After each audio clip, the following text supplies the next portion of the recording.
יאמרו והכל יאמרו, אין קדוש כשם.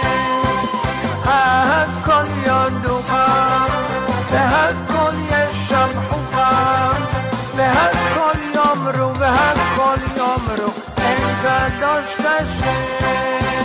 הכל יודוך, והכל ישבחוך, והכל והכל והכל יאמרו, אין קדוש כשם. הכל יודוך, והכל ישבחוך, והכל והכל והכל יאמרו, אין קדוש כשם.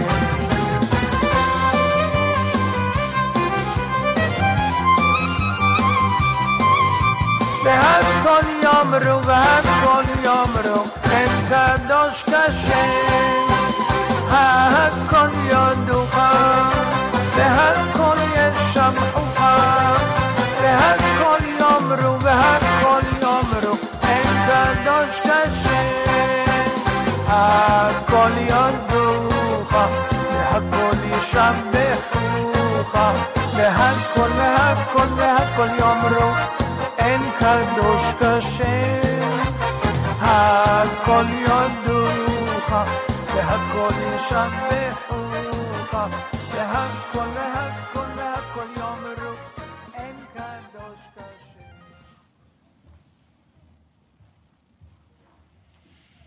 ערב טוב, בעזרת השם נעשה ונצליח, והשם עלינו ברחמיו ירוויח. הערב יהיה להצלחה רבה ברוחניות ובגשמיות, למזל בת בליינש ומשפחתה, טורוסו בת אימי, תזכה ליראת שמיים, חוכמה, בריאות הנפש והגוף, מציאת עבודה וזיווג הגון מהרה. ברכה והצלחה וכל הישועות, לשלום בן עודט, אריאלה בת אסתר וילדיהם, ולמתי מלכה רחמים עוקיש, יוסי דנטס ודניאל בן ברוך, מהרה. לעילוי נשמת שלמה בן אסתר, רחמים בן חתון, יוטה בת מרים, שמחה סימה בת ברכה, ולעילוי נשמת הוריי מנוחתם עדן. היום הגיע התור של הנשים. האישה היא היסוד של התורה והיראה.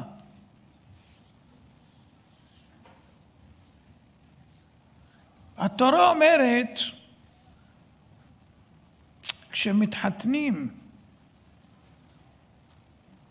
החתן נקי יהיה לביתו שנה אחת ושימח את אשתו אשר לקח. כך מצווה אותנו התורה הקדושה. בשנה הראשונה נפקד מקומו של החתן מיוצאי המלחמה, אבל לא לחינם. הוא חייב לבסס את הבית על אדני התורה והיראה בחיבור איש ואשתו, וזה חשוב מאוד מאוד.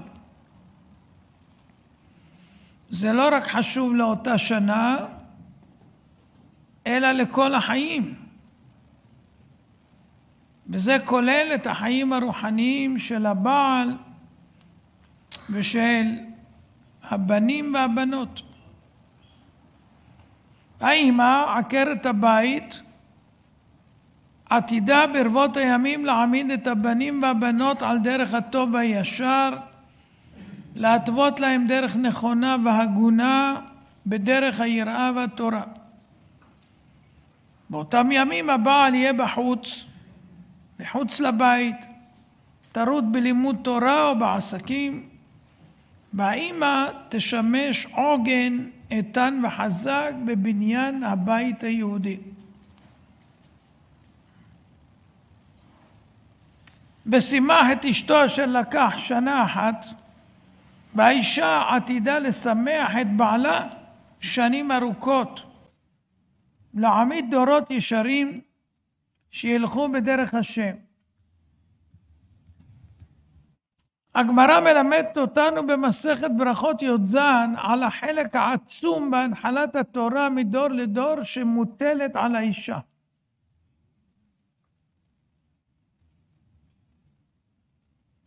שאלה של רב לרבי חייא, נשים, במה הן זוכות לעולם הבא?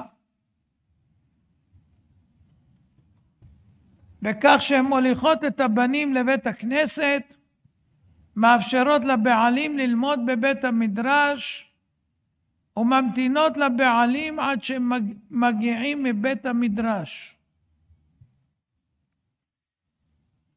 צריך לבאר זאת. אמנם נשים לא מצוות בתלמוד תורה, אבל אין להם זכויות אחרות שהם יזכו לחיי העולם הבא. הלא הן מצוות בכל מצוות לא תעשה, ובמצוות עשה שלא הזמן גרמן. אז למה הגמרא שואלת נשים במה זוכות? למה לא עונה פשוט בכוח מצוותיהן שהן מקיימות בעולם הזה? כדי לבאר זאת, נתבונן במסכת כתובות קוף י"א, שם אמר רבי אלעזר, עמי ארצות אינם חיים. בתחיית המתים, מי שעם הארץ ולא למד תורה, לא יקום בתחיית המתים. שכתוב בישעיה, כי טל אורות תליך וארץ רפאים תפיל. כל המשתמש באור תורה, אור תורה מחייהו. כל שאין משתמש באור תורה, אין אור תורה מחייהו.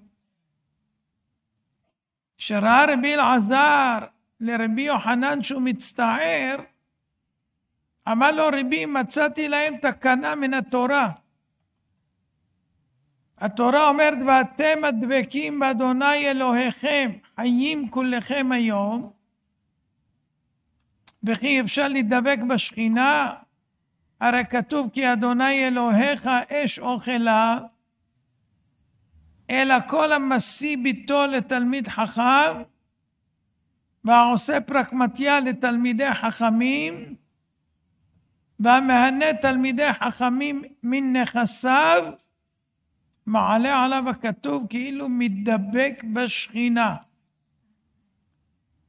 זאת אומרת, אדם שמחתן את ביתו עם תלמיד חכם, הוא לא יהיה עורך דין, לא מהנדס.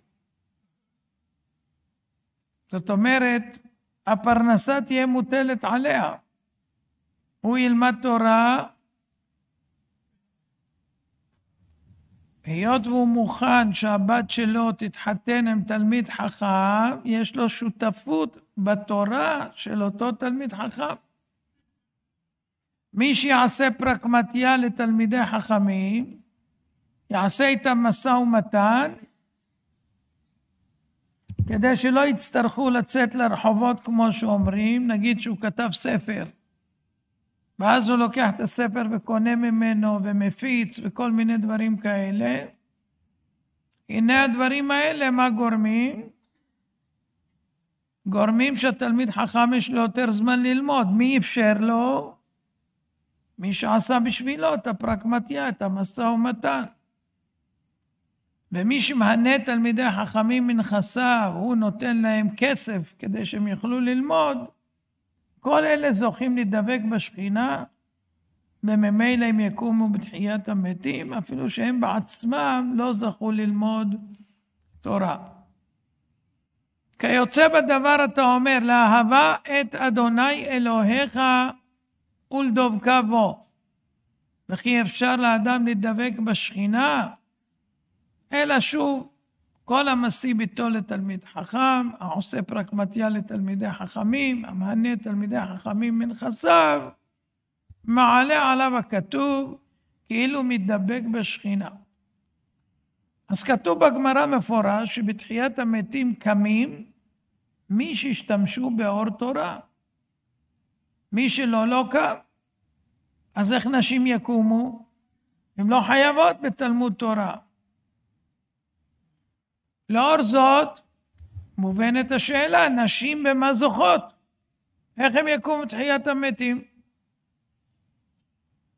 אפילו אם יש להם מצוות רבות, עדיין הן זקוקות לאור התורה, לקום לעתיד לבוא. מתרצת הגמרא, יש להם חלק באור התורה, בזה שהן מוליכות את הבנים לבית הכנסת, מסייעות לבעלים לשב על התורה ועל העבודה, ומכיוון שכך הן דבקות באור של תורה, וראויות לקום בתחיית המתים. הרי שאנחנו מבינים את השאלה של הגמרא ואת התירוץ, אז המסקנה היא שלנשים יש אחיזה בלימוד התורה. אם לא בלימוד ממש, לכל הפחות בהחזקת התורה, על ידי הולכת הבנים לבית הכנסת, בסיוע ביד הבעלים לשב וללמוד במנוחה. היה אפשר שגם הן יכולות לתת צדקה, להחזיק תורה, אבל נשים ברשות בעליהן, אינן רשאיות לתת צדקה בלי רשות הבעל, רק מכסף פרטי שלהם. ולכן זה לא יועיל. נשים שלא נשואות יכולות לתמוך בתורה. אבל אם אנחנו חושבים שמה שאמרנו, שהנשים זוכות רק בגלל שהן מאפשרות לבנים ולבעלים ללמוד תורה, זה לא הכוונה בדיוק. יש מי שאומר שאפילו זה טעות לחשוב כך. הגמרא באה להגיד לנו שיש לנשים חלק עצום ורב ביסודה של התורה הקדושה.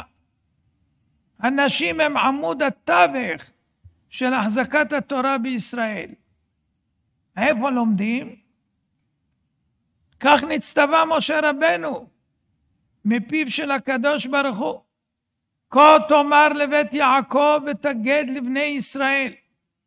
משה רבנו מתבקש לדבר תחילה אל הנשים שהם נקראות בית יעקב, ורק לאחר מכן לפנות לגברים שהם נקראים בני ישראל. מדוע? למה נמסרת התורה תחילה לנשים ואחר כך לגברים? היה צריך שהגברים יקדמו, כי הם חייבים בלימוד התורה ולא הנשים. מסביר רבנו יונה באיגרת התשובה, מפני שהן שולחות בניהן לבית הספר ומשימות עיניהן על בניהם שהתעסקו בתורה ושומרות אותם שלא ייבטלו מן התורה, לא במחשבים ולא בטלוויזיה ולא בפלאפונים ולא משחקים, ומלמדות אותם יראת חטא בילדותם. ונמצא על פי הדברים האלה כי הנשים הצנועות הן מסבבות את התורה והיראה בבית. מבואר בדברי רבנו יונה שחלק מסירת התורה מדור לדור אצל הנשים הוא עצום ורב. הנשים הצנועות מסבבות את התורה ואת היראה, וכך עוברת התורה מדור לדור בזכות נשות חיל שמגדלות בנים לתורה ומשגיחות עליהם שיצעדו בדרך השם. לכן נצטווה משה רבנו למסור תחילה דברי תורה למי שמסבב את התורה והיראה, ולהן נאה ויאה לקבל את התורה תחילה להעבירה לדורות הבאים. עכשיו נשוב לגמרא קודם. בוודאי אין הכוונה של הגמרא לומר בכך שנשות ישראל מוליכות את הבנים לבית המדרש ומסייעות לבעלים ללמוד תורה, ובזה הן נוטלות חלק כלשהו בלימוד התורה, אלא הכוונה ללמד שיש להם חלק עצום ורב בייסוד התורה והיראה.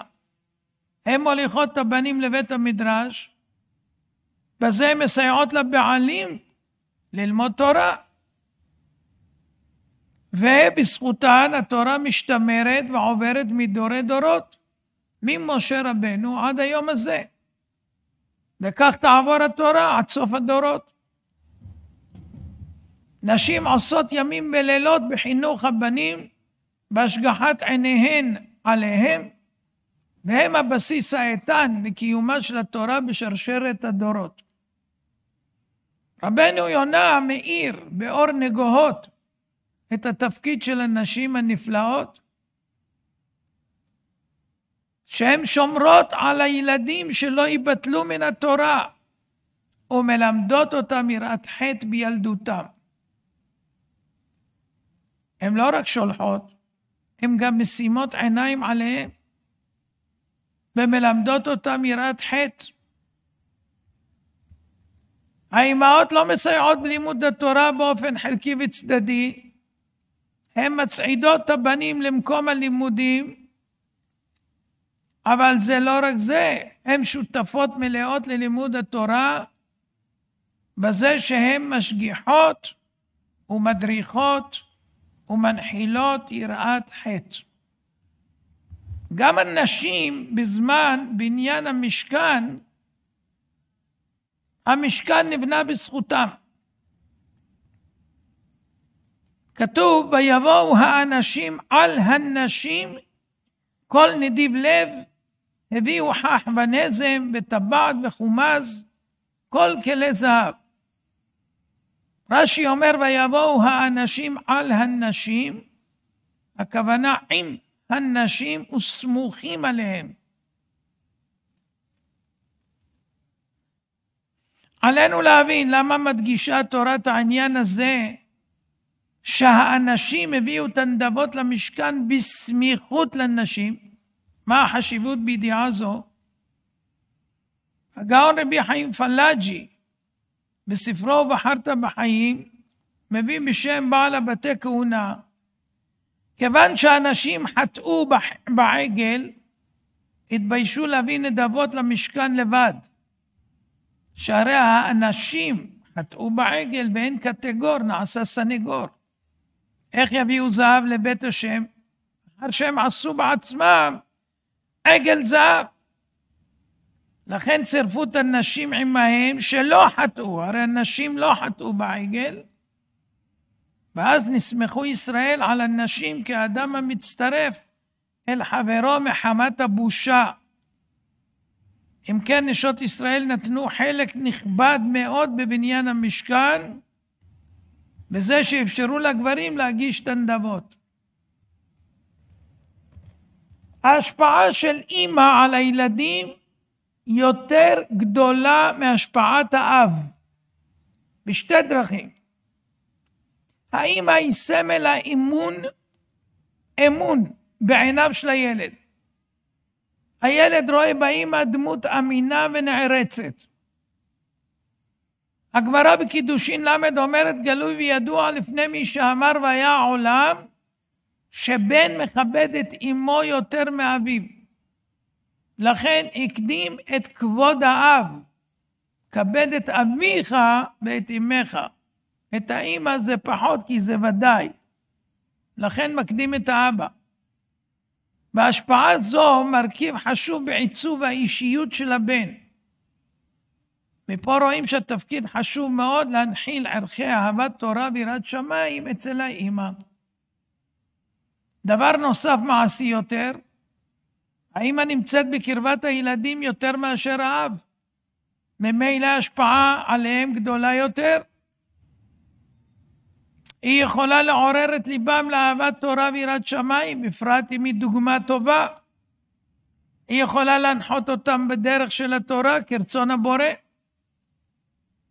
והשלה הקדוש בשער האותיות בדרך ארץ אומר, הנשים מצוות בתוכחת בניהן כמו האב ויותר מהם, מפני שהן פנויות ומצויות יותר בבית. ממה נפשך? אם האבא תלמיד חכם, אז הוא טרוד בלימודים, והוא לא יכול לעיין כל עת וכל שעה מה עושה הנער. ואם הוא טרוד במשא ומתן, בעבודה, בהליכה בדרכים, אז לרוב הוא בכלל לא בבית. וכך כותב המהרש"א, בחידושי אגדות סוטה כ"א, הנשים מצויות בבית יותר מהאנשים, ואומרות לבניהן ללך לבית הספר, וזה רמוז בכתוב, כה תאמר לבית יעקב, ותגד לבני ישראל. כה תאמר לבית יעקב זה הנשים, ותגד, האמא תגד לבני ישראל, לבנים שלה שהם מישראל, שילכו ללמוד.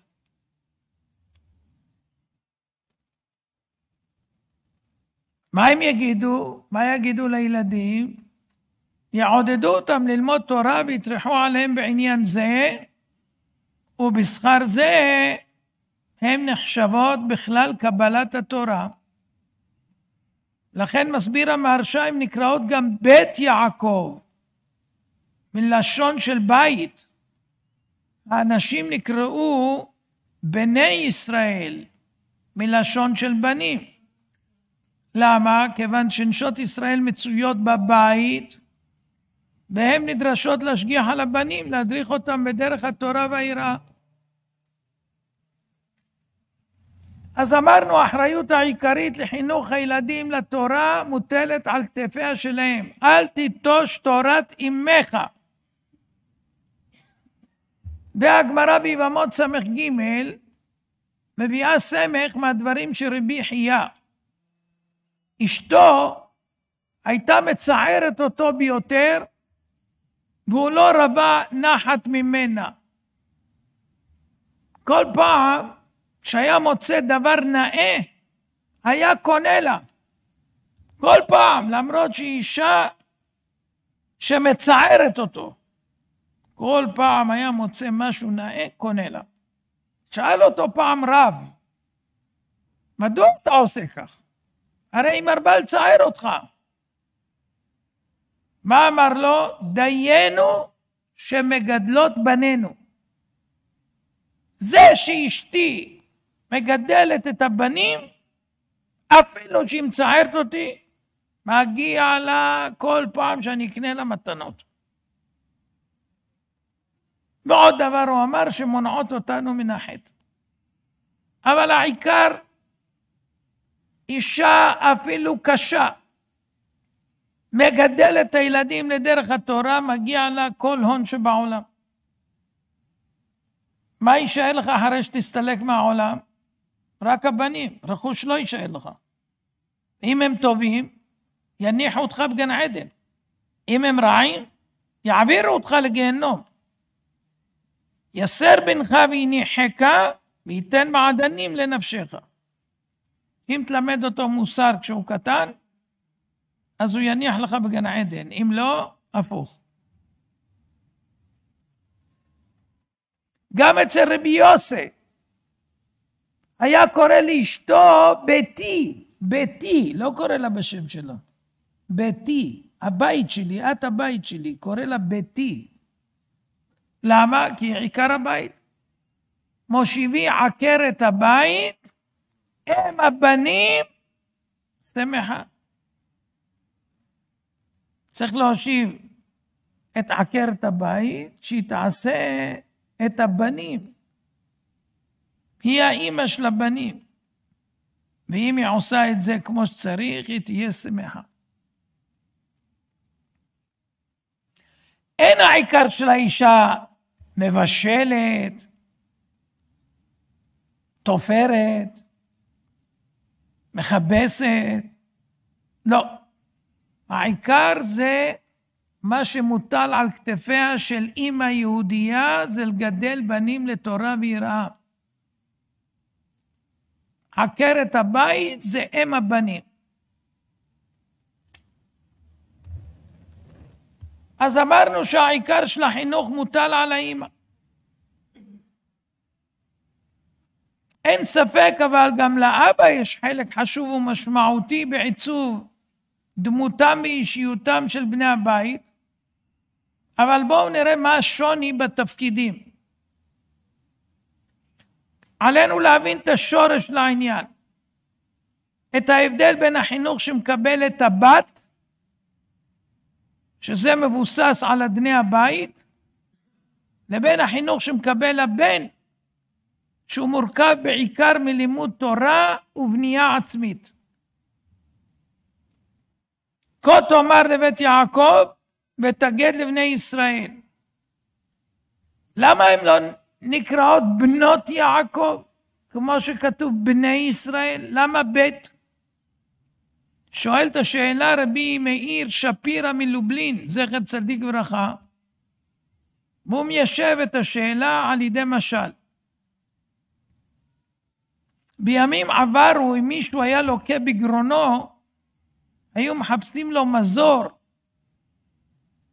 והיו שתי אפשרויות, או לתת לו תרופות, והיה צריך ללעוס או לבלוע,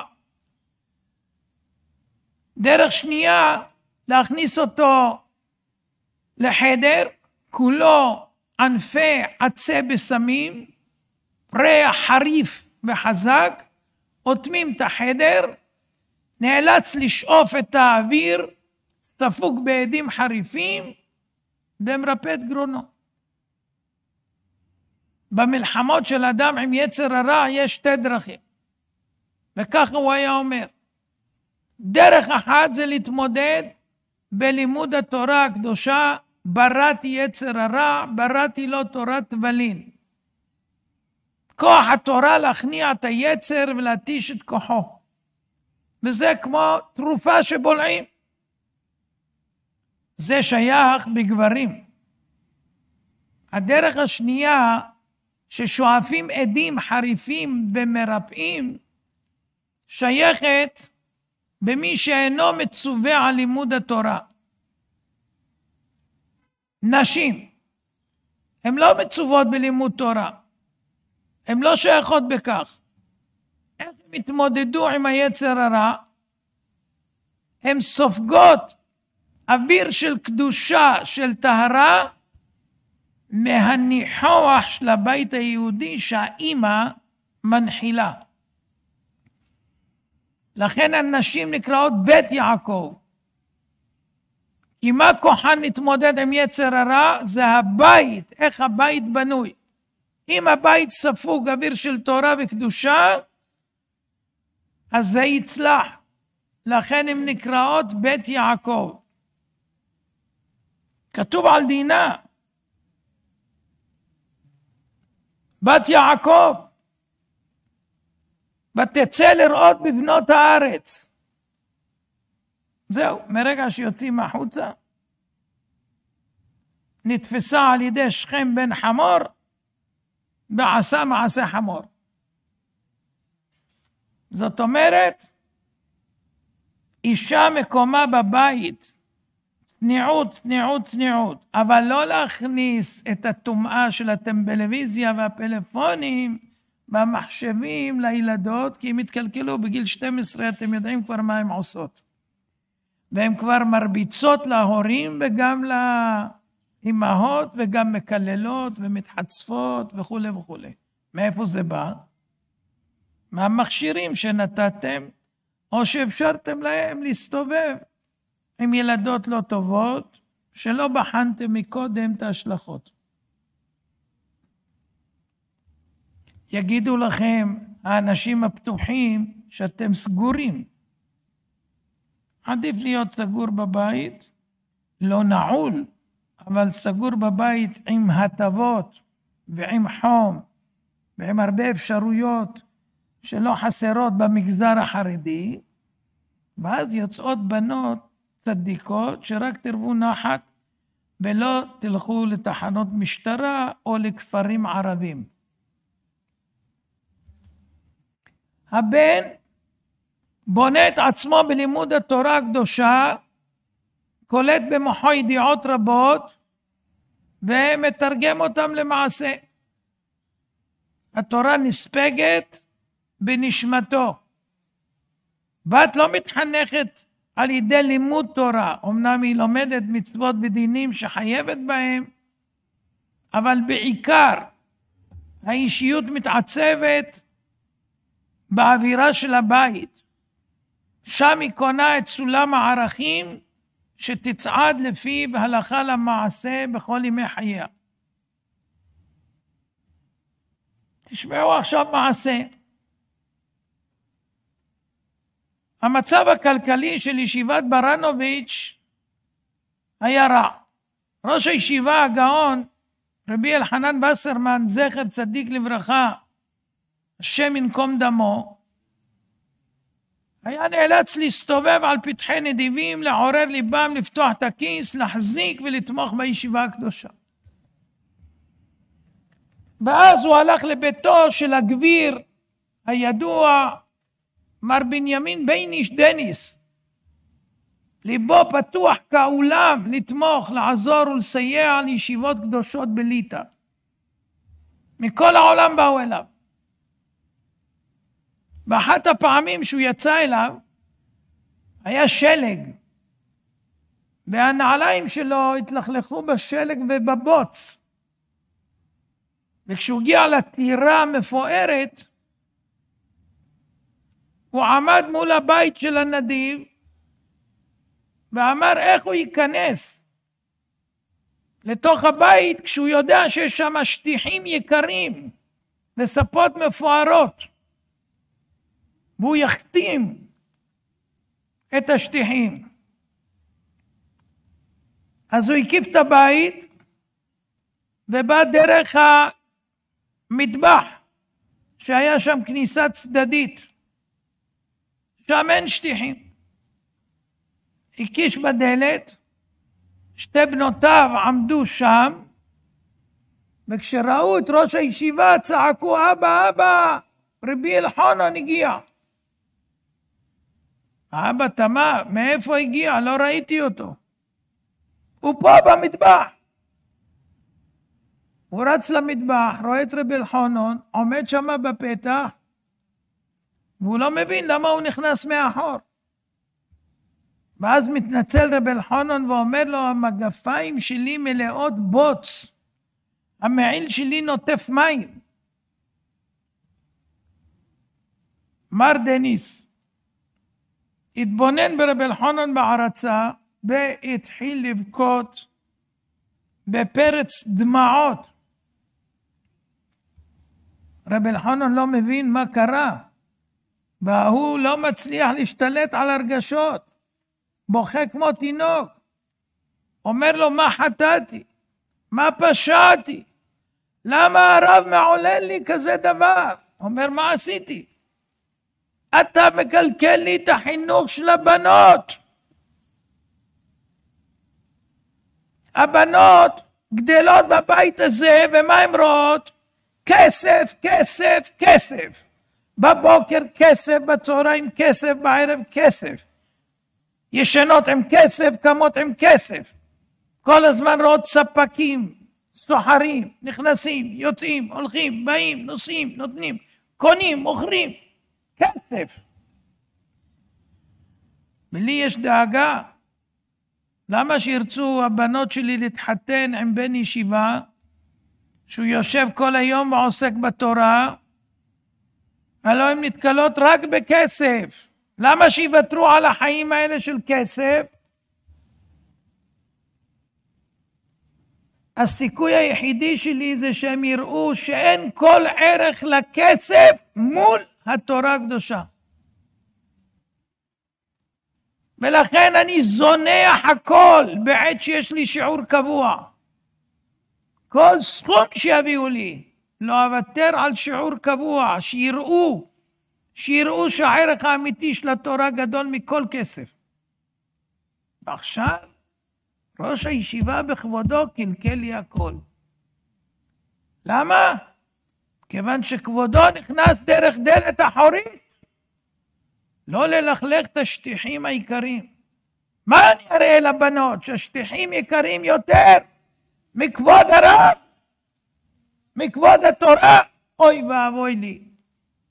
אני מבקש שכבודו יצא בחזרה וייכנס עכשיו על השטיחים עם הבוץ, וישב על הספה עם המים, שהם יראו שהכבוד של התורה יותר גדול מכל רכוש, מכל ממון. רבי אלחנן עשה זאת, והיה מספר זאת על המסירות נפש של מר דניס לכבודה של התורה. הוא זכה באמת לבנות שהתחתנו עם פירות מבורכים. שני תלמידי חכמים גדולים התחתנו, רבי זלמן בלוך ואחיו רבי אברהם יצחק בלוך. הם הרביצו תורה בעדרים, אחד היה ראש ישיבת טלז והשני היה רם באותה ישיבה. לצידם עמדו נשות החיל, הבנות הצדקניות של מר דניס, שספגו משחר ינקותן אהבת תורה ועוז תעצומות. לימים פרצה המהפכה הקומוניסטית. הגלגל התהפך על מר דניס. הקומוניסטים עשקו ממנו את כל הרכוש. הפך עני מרוד ממש. אבל תמיד הייתה נהרה על פניו, והיה אומר, מכל העושר הותיר לי הקדוש ברוך הוא שני יהלומי חן מופלאים, שני החתנים שלי הצדיקים. זה גם מה שלוקחים למעלה, גם בלי קומוניסטים. משאירים את הכל פה, ומה שנשאר לך, או יהלומים או פחמים.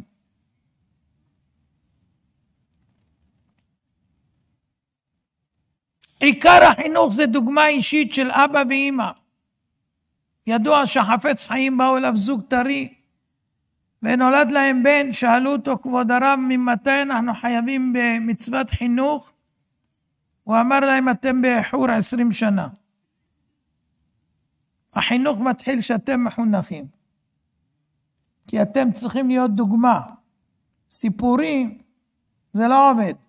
ילד שרואה אבא מבקש א' ועושה ב', הוא יעשה ב', ואולי גם ג'.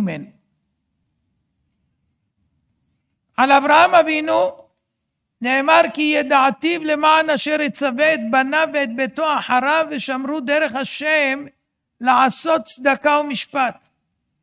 התורה מעידה על אברהם אבינו שהוא ציווה את הבנים ואת בני הבית ללכת בדרך השם. אבל לא מצינו מקום אחד שאברהם אבינו דיבר עם יצחק הבן. מה אמר לו? מה זרז אותו במצוות? שמענו שדוד המלך אמר לשלמה המלך צוואה, וחזקת והיית לאיש. אצל אברהם אבינו לא מצאנו מה הוא דיבר, איך חינך את יצחק אבינו. יש רק פעם אחת בפרשת העקדה, הנני בני אלוהים יראה לו הסה לעולה בני. זהו. רמז לו, אתה צריך להיות הסה. אבל סביר להניח שהוא דיבר איתו הרבה במשך החיים. למה התורה לא רואה על נכון להגיד לנו מה הוא אמר לו שנלמד? התורה אמרה לנו מה הוא אמר לו. דוגמה אישית. לא מילים ולא בטיח. דוגמה אישית, זה קובע. לא המילים. מילים יכולות לפרוח באוויר. כשרואים אבא קדוש, איך הוא מתנהג, איך הוא חי, זה השיעור הכי מאלף. זה מילים בלי סוף, בלי סוף.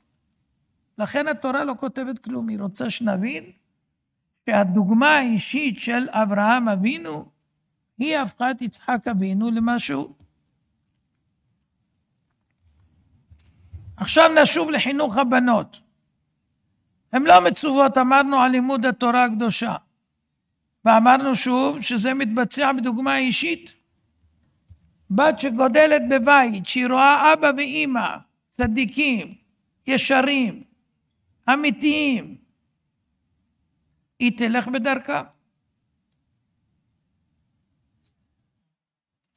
עוד פעם, מה ההבדל ביניהם? האבא מורה דרך, מתווה, מייעץ, מדריך, סולל השקפה נכונה ואיתנה, וקובע איך יהיה הבית על מסמרות התורה. האמא, היא צריכה לבסס את הערכה הנכונה לאותן דעות שאבא מבקש להנחיל בבית. האישה צריכה ללכת אחרי בעל, שהוא ירא שמיים, ולבסס את כל מה שהוא אומר.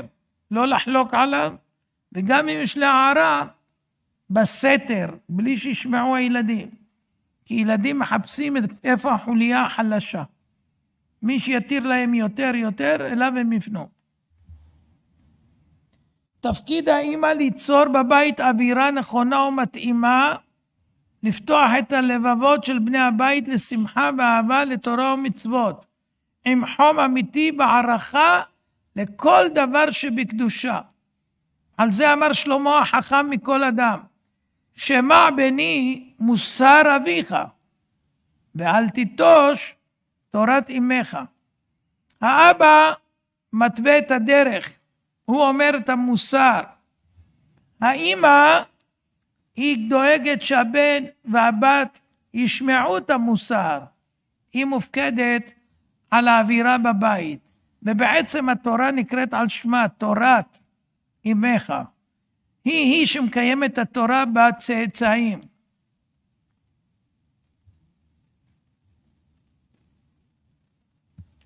רבים מגדולי ישראל סיפרו שזכו לדרגות רק בזכות האמא הצדקנית, בזכות האווירה שהאמא הנחילה בליבותיהם. במדבר היה לחם שמימי, מן. בזכות מי? משה רבנו. מי באר היו בזכות מרים הנביאה. המביט בספרו בית אלוהים, בשער התפילה פרק י"ח מבאר, בני ישראל קיבלו מן בזכות משה, כי משה קיבל תורה מסיני ולימד את בני ישראל, והתורה משולה ללחם, שנאמר לכו לחמו בלחמי. הזכות שעמדה לישראל במדבר, שקיבלו מן ובאר בזכות משה ומרים, מעידה על החלוקה של התפקידים בבית יהודי, בין בעל לאישה. התפקיד של הבעל להנחיל בבית התורה, שזה המזון הרוחני, זה הלחם של הנשמה. האמא, התפקיד שלה לעורר בבית שמחה רוחנית, לסייע לבני הבית לקלוט את המזון הרוחני, כמו שהמים מסייעים לבלוע את הלחם. לכן מרים הביאה את המים. הגאון רבי יצחק קוטנר, זכר צדיק קדוש לברכה, סיפר, היו אלה ימי נעוריי, בן 17 שנה הייתי, תקופת ההשכלה עמדה בשיאה, באותם ימים התרבו המשכילים הצעירים שסטו מן הדרך ונטשו כל קדוש ויקר. בזאת לא היה להם די. תאווה גדולה בערה בקרבם להדיח מדרך התורה והיראה כמה שיותר בחורי חמד, ובמיוחד שמו עיניהם על העילויים שבישיבות הקדושות. הם סברו, אם יפתו את בני העלייה לעזוב את הישיבות, וידבקו במי ההשכלה הטמאים, יתמוטט עולם התורה רחמנא ליצלן. הייתי בחור מתמיד, בעינם של המשכילים צדה אותי. חודשים הציעו לי המשכילים, פיתויים, שעסקים לעזוב את הישיבה ולטעום השכלה באוניברסיטה. תקופה ארוכה סירבתי בתוקף, דחיתי בבוז את ההצעות. אבל בסופו של דבר הרגשתי שהדברים מחלחלים ומשפיעים כמו מי ארס, ונכנס בליבי ספק. יום אחד פנה אליי אחד המשכילים והודיע לי, היום זה היום האחרון שאתה יכול לקבל את ההצעה שלי. אם תזכה, תקבל כל טוב הארץ. אני ארחיב את האופקים שלך במדעים ובחוכמות, באוניברסיטה, ואם לא, אפסה תקוותך. כל הלילה התהפכתי על יצועי, שינה נדדה מעיניי, מחשבות רצות במוחי, בן 17. נאלץ להתמודד מול הוריקן, עכור ומאיים. בשעה 4 בלילה פרצה צעקה מגרוני, לא, לא, לא. החלטתי אני נשאר בישיבה. מה גרם? הדמות של אמא שלי, הורתי, עלתה ועמדה לנגד עיניי. אמא בימי ילדותי הטביעה בי חותם של אש, אהבת תורה ויראת שמיים, וכעת צפה דמותה לעיני רוחי, והיא הותירה אותי בסופו של דבר בהחלטה להישאר בישיבה. מה הייתה ההנהגה של אמא מופלאה? איך הלב שלו נפתח לערך אמיתי של תורה? מספר הרב אוטנר, ילד בן 10 הייתי, כשסיימנו בחיידר מסכת בבא קמא, נכנסתי הביתה בצהלה ואמרתי, אמא, סיימנו מסכת בבא קמא, את כל המסכת. אמא נעמדה על מקומה, הרימה את קולה בחדווה ושאלה, האומנם את כל המסכת? כשישבתי בחיוב, נעתקה אמא ממקומה, צעדה בזריזות לארון, שלפה מפת סחורה, פרסה אותה על השולחן, העמידה נרות עם פמותי שבת, הגדילה לעשות, לבשה בגד חדש שקנה לה אבא לכבוד יום טוב, ועוד לא הספיקה ללבוש. המום, אמא, זה הבגד של יום טוב, למה את לובשת אותו עתה? עתה אלבש אותו, כי היום הוא היום טוב שלי. ובעיניים דומעות ברכה על הבגד שהחיינו וקיימנו והגיענו לזמן הזה, הדליקה נרות, ישבה במקומה, כל הנחת שבעולם הייתה נסוכה על פניה. מאמא שלי עליה שלום. היה מסיים רבי יצחק אוטנר ועיניו דומעות, קיבלתי את אהבת התורה. לא אוכל לשער במילים, אהבת התורה שקיבלתי, מהסמלה החדשה של אמא. אז לא היו זמנים שקונים שמלות הרבה. עד שקונים, זה היה סיפור, שומרים את זה רק ליום טוב. והיא לבשה את זה לשמחה של היום טוב שלה, שהבן שלה בן 10 זכה לגמור מסכת. כמה זה מנחיל לילד אהבת תורה בערך. יש ילדים, אני סיפרתי כבר בהרצאות קודמות, אני אחזור על זה בקצרה. יש ילדים שלא ממצים את הכוחות שלהם. לא ממצים. יש בהם כוחות עצומים, יכולים ללמוד ולהיות אפילו גאונים, והם לא ממצים את הכוחות. למה? בגלל שלא מעריכים את מה שהם עושים. היו לי נכדים שהיו מביאים מבחנים ככה חפיף דליל. 60, 70. אמרתי להם, נכדים חמודים 100 יום. כל מי שמוציא 100 במבחן מקבל 100 שקלים. ונהיה מבול. שילמתי כבר 10,000 שקלים. אבל הם מצוינים, 100, 100, 100, 100, 100, 100, 100, 100. כשאתה מעריך, כשבא ילד עם מבחן ואתה אומר, יופי, יופי, תשים את זה שם, שאבא ירד. אתה רוצה לאכול? מה הוא מבין? שאוכל יותר חשוב, והמבחן שהוא יתאמץ לא חשוב. אבל אם לוקחים אותו פתאום ורוקדים איתו, וזה, ומספרים לכל מי שנכנס, אתה יודע מה היה, היום הפתיע אותי הבן היקר, תראה מה נתן, מה עשה, מה זה, לא. כשיודעים לעשות את זה, הילדים יודעים להעריך. כשנשבר כוס עם צועקים, אז מבינים שמה שחשוב בבית זה כסף. כשילד לא מצליח במבחן ואומרים לא נורא, פעם הבאה, תתאמץ יותר וזה, הוא מבין שזה חפיף דליל, זה באמת לא מעניין את ההורים. ולכן מתדרדרים. הילדים שמים לב, מקולטים כל דבר מה חשוב בעיניכם. מה שחשוב בעיניכם ילווה אותם, מה שלא הם לא יזכרו. אולי הפוך. למה בכתה אמא של רבי מאיר שפירא מלובלין, בעל הדף היומי? למה היא בכתה?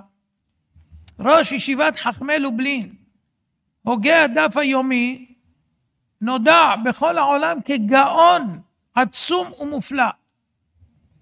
וגם הוא זקף את כל הזכויות שלו לאמא הצדקנית. היא הייתה בת של הגאון מנחת שי. הייתי בגיל 7, אחרי אסרו חג, בשנת תרנ"ד, שמעתי קול בכי של אמא. רצתי למטבח, ממררת בבכי. מה קרה אמא? מה קרה? למה את בוכה? בקושי, הצליחה לספר לי בקול חנוק. לפני החג, הזמנו עבורך מלמד מסוכצ'וב, תלמיד חכם מופלג. קצבנו עבורו תשלום מכובד, 300 רובל עבור הזמן.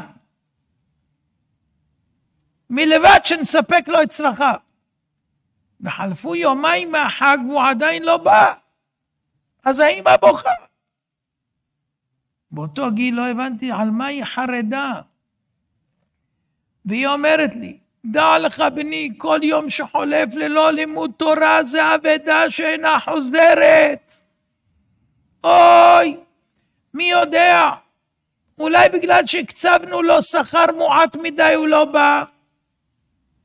אמנם בימינו 300 רובל, זה לא קורבן של מה בכך, אבל התורה יקרה יותר מזהב ומפז.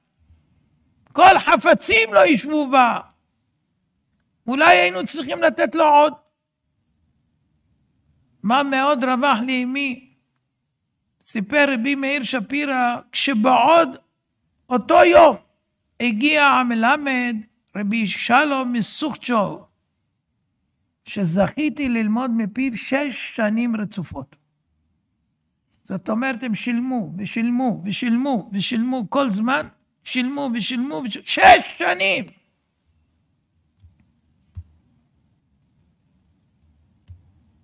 זה הכל בזכותה, כל מה שהוא הגיע להיות גאון. פעם מעיד, הגאון פלסקר, תלמיד של מהר"ם שפירא, הייתה עצרת המונים בפולין. הוא עמד הגאון ונשא נאום. באמצע הדברים, הביט למרום, הרים קולו בהתרגשות ואמר, שיא ושמחי, אמא בגן עדן. היא מאושרת ושמחה.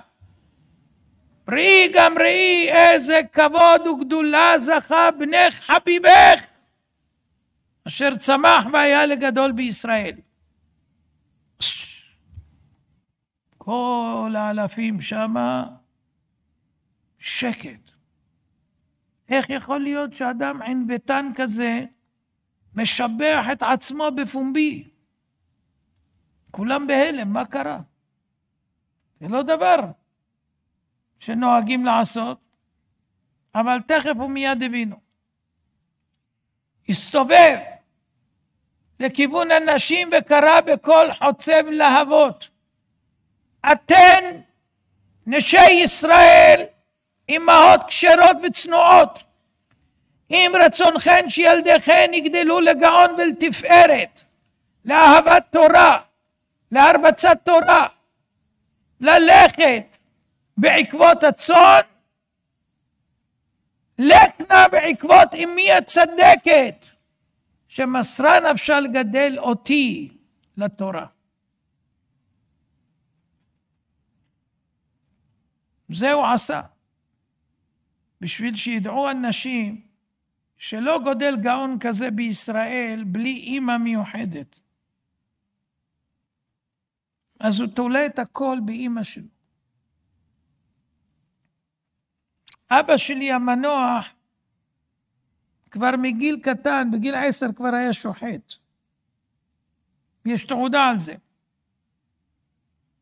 והוא היה למדן, ויודע כמעט את כל התנ"ך בעל פה. בתפילות בעל פה, כתר מלכות בעל פה, תיקון פורים בעל פה, הכל. מדהים. איך זה? סבא שלי המנוח. לקח לו מורי, והושיב אותו 3 שנים אצלהם בבית, עם כל הכלכלה שלו והכל, כדי שילמד את אבא שלי. הוא היה מושיב את אבא שלי בין הברכיים שלו כשהוא ילד. בין הברכיים, לא יכול לזוז, מהבוקר עד הלילה. כל הזמן לומדים. היו עוד כמה, אבל החיוב שלו היה על הבן הזה. נו, וזה מוציא פירות.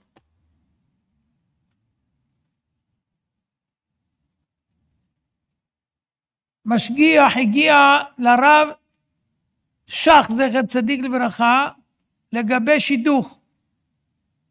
והוא אומר לו, תשמע, הבחורה מעוטרת במעלות, אבל אבא שלה לא ירא שמיים, לקחת את השידוך או לא? הרב שח אומר, ומה מצב האמא? אמר, אישה חשובה מאוד.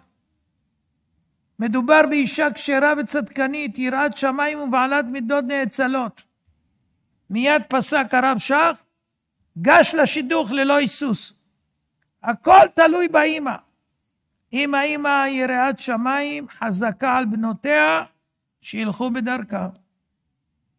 באותו מעמד גם סיפר הרב שח למשגיח, שפעם הוא הלך עם הבריסקרוב בדרך, וראו ילדים עם קדושה ויראת שמיים על הפנים. הרב מבריסק ואני הכרנו את האבא של הילדים, לא ידוע כי ירא שמיים. אז הרב שח אמר, ילדים כאלה ירא שמיים, אם אבא שלהם הוא כזה. הרב מבריסק אמר, אני לא מבין מה אתה אומר, מה אתה מתפלא? האמא היא עם הרבה יראת שמיים, והכל הולך אחרי האמא. אישה מסוגלת להשפיע על בעלה השפעה רבה לטוב וגם למוטב. אמרנו אתמול בהרצאה בבאר שבע, תרגום של אישה, איתתה, בארמית אומרים איתתה, א' תו, תו א'. אישה יכולה להרים את הבעל מא' עד תו, או להוריד אותו מתו עד א'. הכל תלוי באישה. חסידה תתחתן עם רשע, תהפוך אותו חסיד. מרשעת תתחתן עם חסיד, תהפוך אותו רשע. כוח גדול יש לאישה. האישה פיתתה את אדם הראשון. יציר כפיו של הקדוש ברוך הוא. איי. הגמרא בירושלמי מספרת, אמרנו את זה אתמול, פה לא שמעו, שרבי לוי דרש 6 חודשים בגנותו של אחאב, שהיה רשע גדול. הפסוק אומר עליו, רק לא היה כאחאב אשר התמכר לעשות הרע בעיני השם. 6 חודשים לספר כמה הוא היה רשע כל יום. עכשיו אני נותן דרשה, מחר עוד פעם על מי? על אחאב. עוד יום על אחאב. 6 חודשים רצוף. כמה אפשר לדבר על בן אדם? תבינו כמה רשע היה שאפשר לספר. כמה רשע היה 6 חודשים. אחרי 6 חודשים, הוא בא בחלום. אחאב בא בחלום לרבי לוי, ואמר לו, מה חטאתי לך שאתה דורש עליי רעות? למה אתה דורש רק את ההתחלה של הפסוק? מה עם הסוף של הפסוק? למה אתה לא דורש אותו? מה כתוב בהתחלה, מה כתוב בסוף? בהתחלה כתוב, רק לא היה כאחאב אשר התמכר, היה מכור לעשות הרע בעיני השם. מה הסוף של הפסוק? אשר הסת אותו איזבל אשתו. מי קלקל אותו? מי הפך אותו להיות כזה רשע? איזבל אשתו. עמד רבי לוי ודרש עוד פעם 6 חודשים בשביל למעט את גנותו של אחאב בגלל ההסתה של איזבל המרשעת. הוא ידע שהוא מתחתן עם מרשעת? הוא ידע. נו, אז מה הוא מתפלא? הוא לא האמין שהיא תצליח להשפיע עליו. הוא לא האמין. היא הפכה אותו, הוא רצח איתה את כל הנביאים. חוץ מאלה שהחביא עובדיה. אז זאת אומרת, רואים השפעה אדירה לאישה על הבעל. ועכשיו תשמעו סיפור ממש מזעזע. רבי אלעזר בן ערך היה חשוב ומוערך מגדולי התנאים. והמשנה באבות אומרת שלרבן יוחנן בן זכאי היו 5 תלמידים. והוא היה מונה את השבחים שלהם. רבי אליעזר בן אורקנוס, רבי יהושע בן חנניה, רבי יוסי הכהן, רבי שמעון בן נתנאל, רבי אלעזר בן ערך. והיה מונה את שבחן. רבי אלעזר בן הורקנוס, בור סבוד שאינו מאבד טיפה. רבי יהושע, אשרי יולדתו, אמא שלו הייתה לוקחת אותו בהיותו תינוק לבית מדרש שישמע כל הזמן קול של תורה. רבי יוסי חסיד, רבי שמעון בן נתנאל ירא חטא, ורבי אלעזר בן ערך שאנחנו מדברים עליו, מעיין המתגבר. לא פוסק, לא פוסק, לא פוסק. תורה, תורה, תורה, תורה, תורה. מה אומר רבן יוחנן בן זכאי, הרב שלהם?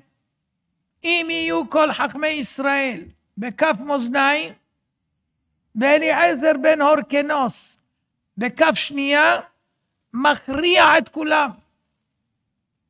אבא שאול אומר משמו, אם יהיו כל חכמי ישראל בכף מאזניים, וגם רבי אלעזר בן הורקנוס עמהם, רבי אלעזר בן ערך בכף השנייה מכריע את כולם.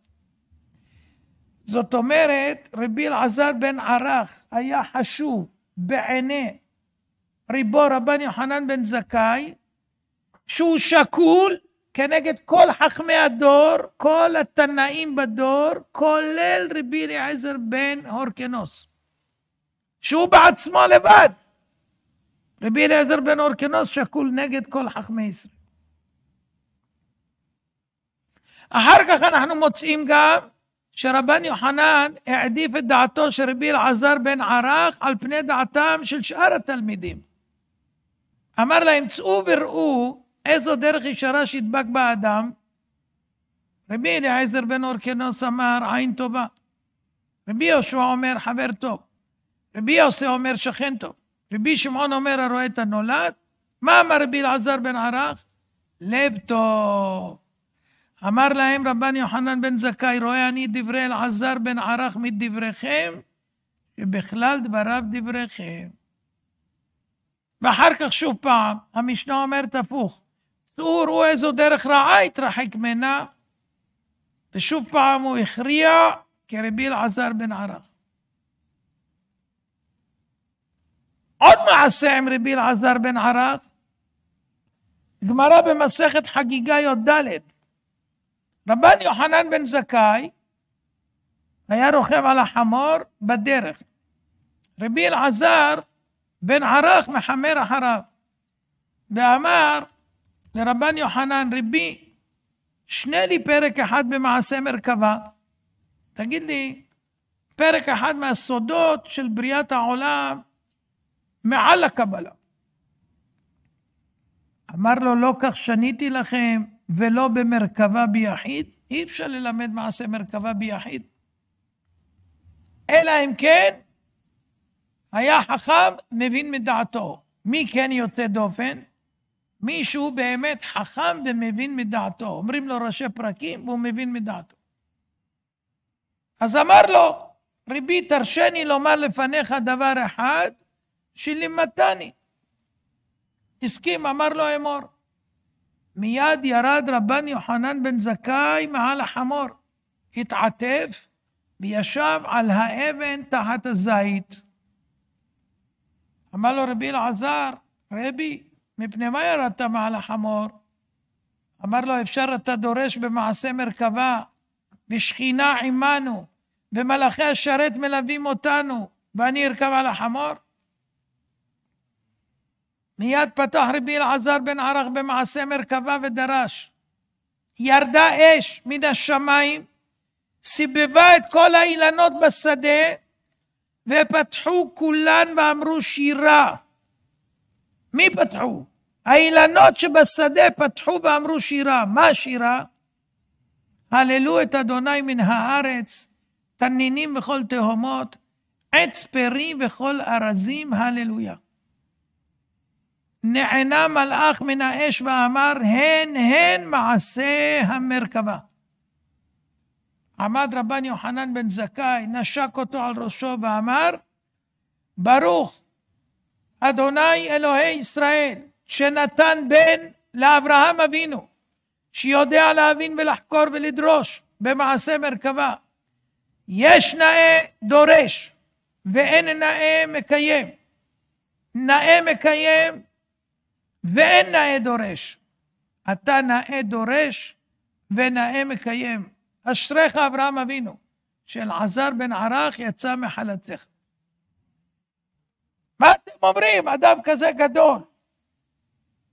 הכי גדול בדור שהיה אז. יכול להיות שאשתו תשפיע עליו.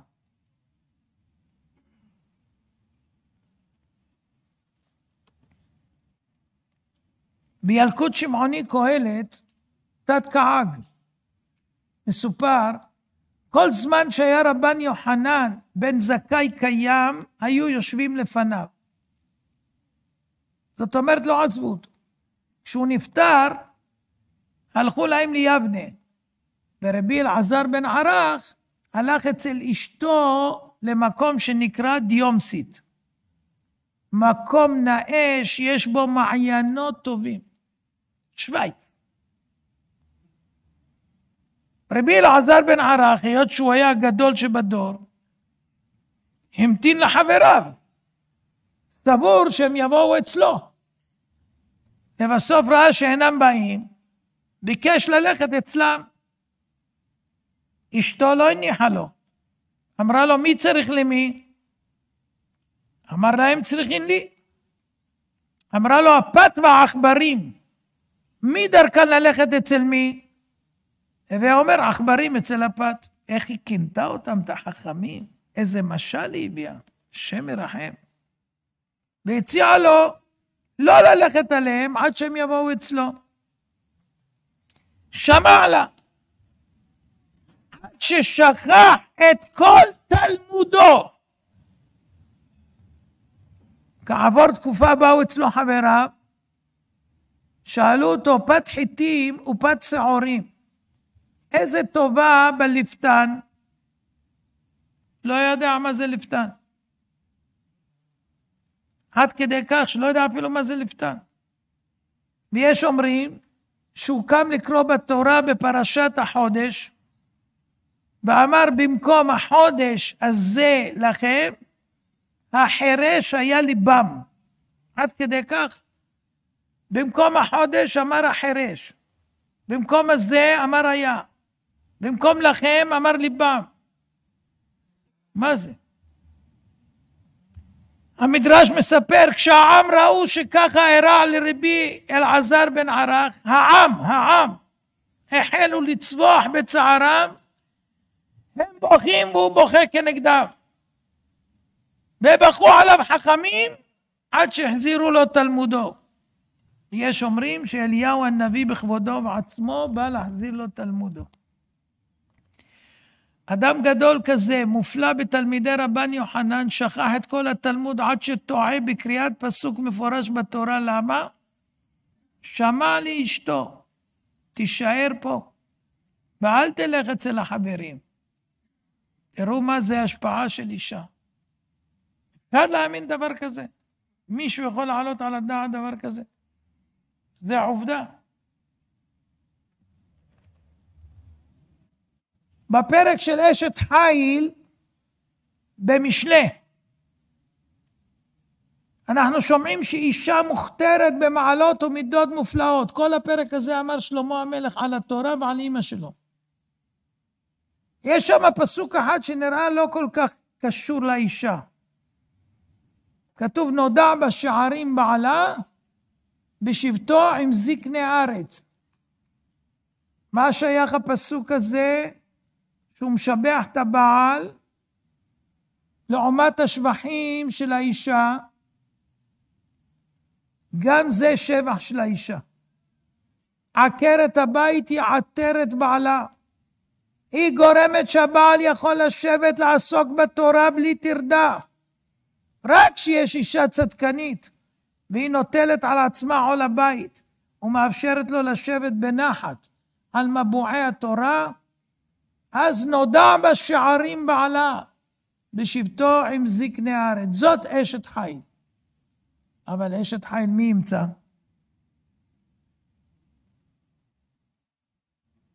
מה אנשים מחפשים באישה? לא אגיד לכם, אתם יודעים לבד. אחת הנשים שזכתה וזיכתה את עולם התורה בחיבור למדני מופלג, זה הרבנית בלה הינדה מלצר, עליה שלום. היא הייתה רעייתו של הגאון רבי איסר זלמן מלצר, ראש ישיבת עץ חיים, גאון הגאונים. בזכותה ורק בזכותה באה לעולם סדרת ספריו אבן האזל על הרמב"ם. ימים רבים, קודם שהגאון חשב להוציא לאור את חידושיו, פנתה אליו הרבנית בשאלה, למה אתה לא כותב ספר חידושים? אז הוא אמר לה, אין לי חידושים, ואין לי מה לכתוב. האומנם? לא מאמינה. שנים רבות אתה ראש ישיבה, איך יכול להיות שאין לך חידושים? יש לי חידושים, אבל זה מעט פה, שם, אבל זה לא יגיע לספר. לא ויתרה. ומה בכך? איפה כתוב שאתה צריך להדפיס ספר? תדפיס חידושים על גיליון.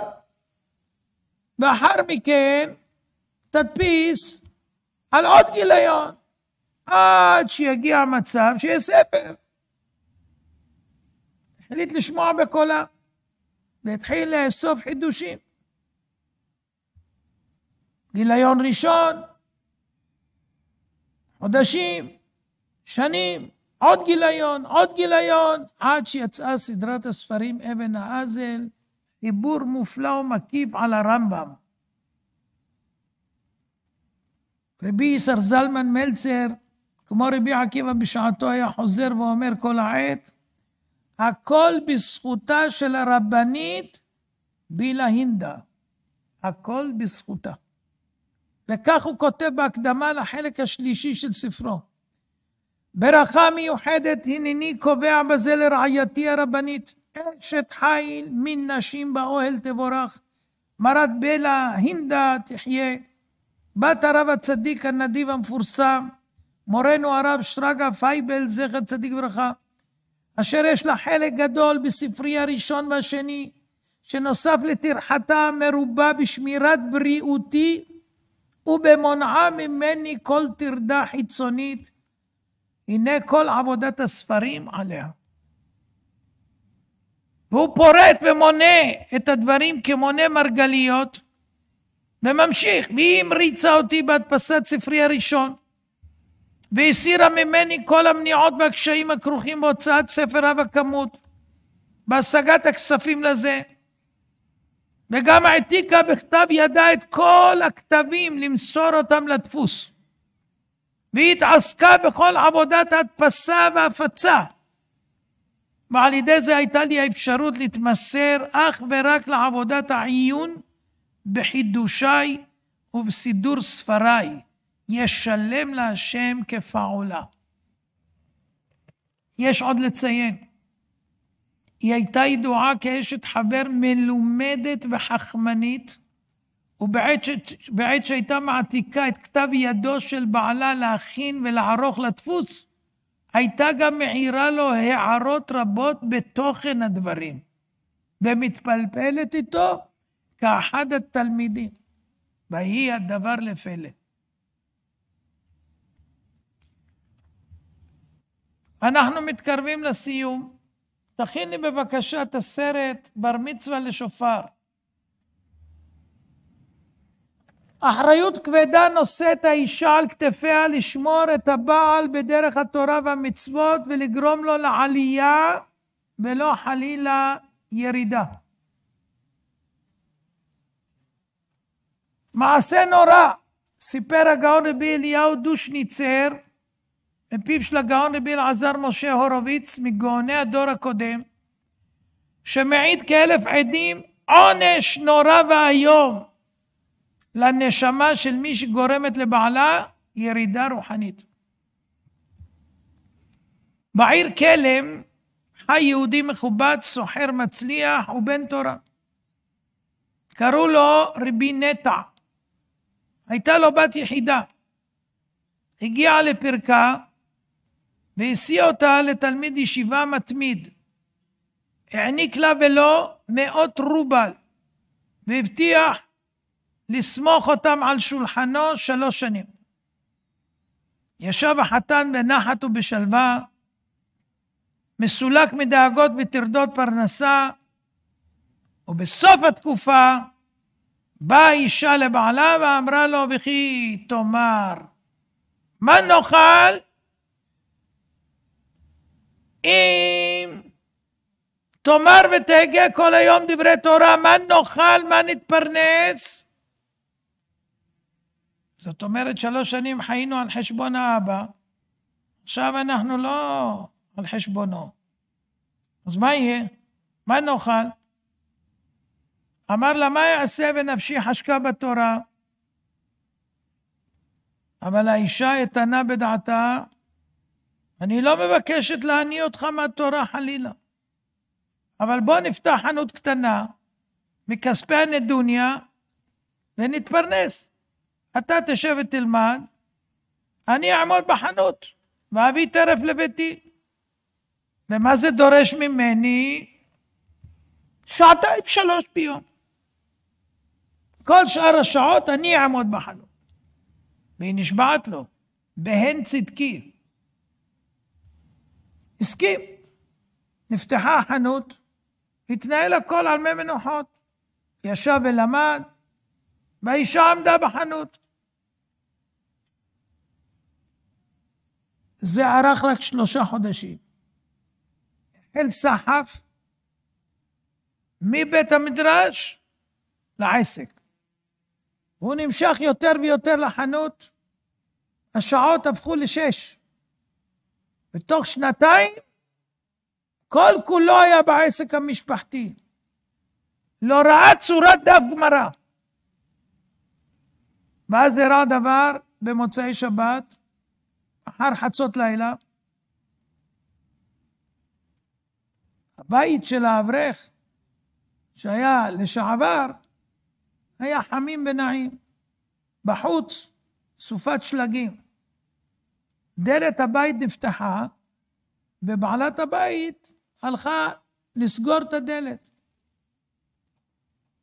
והיא לוקחת איתה דלי שיש בו מים מלוכלכים לרוקן אותו. פנתה לשוב הביתה, נכנסת הביתה, התמוטטה וקרעה לארץ. מרגישה שהיא נחנקת, לא יכולה לדבר. הזמין מיד רופא, לא הייתה תועלת. לא מבין מה קרה לה, הרופא לא יודע. הזמינו רופא בכיר יותר, גם הוא בייאוש אומר, אני לא יודע מה קורה לה. נסעו לווינה הבירה, גם שם העלו חרס.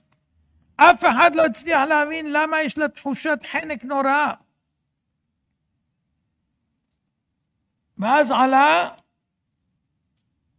הרהור מקפיא לב. בטח נכנס בדיבוק. דיבוק של נשמה טועה ואומללה, אדם שעזב את העולם ונידון בבית דין של מעלה, אדם שלא נמצא ראוי להיכנס אפילו לגיהנום, ולכן הנשמה שלו התגלגלה וריחפה בעולם, ומלאכי החבלה רודפים אחריה רחמנא ליצלן. לא ידעו אם זה נכון או לא, נסעו מיד לעיר סטוצ'ין, שבה היה מקובל הצדיק רבי מנדל, שנודע בקיא ומומחה בעניינים אלה. נכנסו אליו, רבי מנדל ביקש לבדוק אם זה דיבוק, שאל שאלה את הדיבוק, והנה נשמע מגרונה של האישה קול אחר, לא שלה, של הדיבוק. השפתיים שלה לא נעו, אבל הכל נשמע ברור. ואז הוא אמר, יש בפנים דיבוק. שאל את הנפש המגולגלת, מי הולך איתך? והיא ענתה 5 מלאכי חבלה. מה שמותיהם? פרטה את השמות אחד לאחד. אמר, זה דיבוק אמיתי, כי השמות אמיתיים.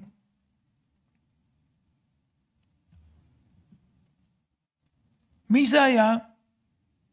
בחור שמת 60 שנה קודם, הוא למד בבריסק, משם הוא נסע לאפריקה, התחבר עם חברים רעים מקולקלים, הורידו אותו מדחי אל דחי, איבד את כל מעלותיו, ועבר כל העבירות שבתורה. כך נמשכו חייו, יום אחד נפל מעגלה ונהרג. מאז 60 שנה, מתגלגלת נפשו, מכאן לשם, ואין מנוחה בייסורים קשים. שאל אותו, למה לא הרהרת בתשובה קודם המוות? הוא אמר, לא הספקתי, זה היה פתאומי. 60 שנה מתייסר תחת ידיהם של מלאכי חבלה נוראים. אומר, אבל עתה מצאתי מקום מנוחה בתוך האישה הזו. ידוע, כאשר נפש מגולגלת מצליחה לחדור לגוף של אדם חי, היא מוצאת מנוחה, כי אין רשות למזיקים להיכנס לתוך הגוף החי. ולכן הדיבוק לא רוצה לצאת. כי אם הוא יצא שוב פעם הוא יתקל במלאכים המשחיתים.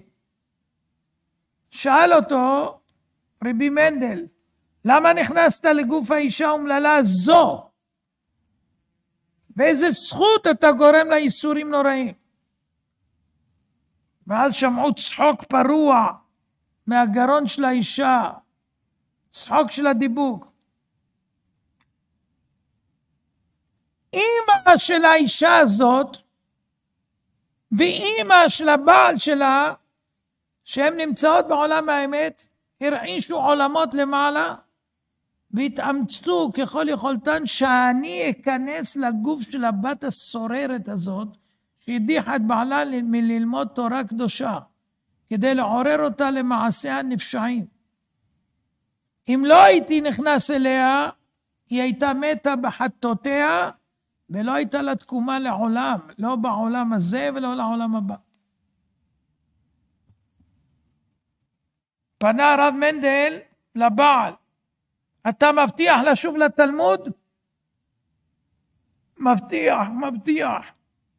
שפתיים יבשות, פנים חברות. החותן גם עמד שם, רבי נטע, ראשו מורכן. גם הוא התחייב ללמוד משניות לעילוי נשמתו של הדיבוק, וגם לנדב לבית הכנסת נרות להדליק לעילוי נשמתו.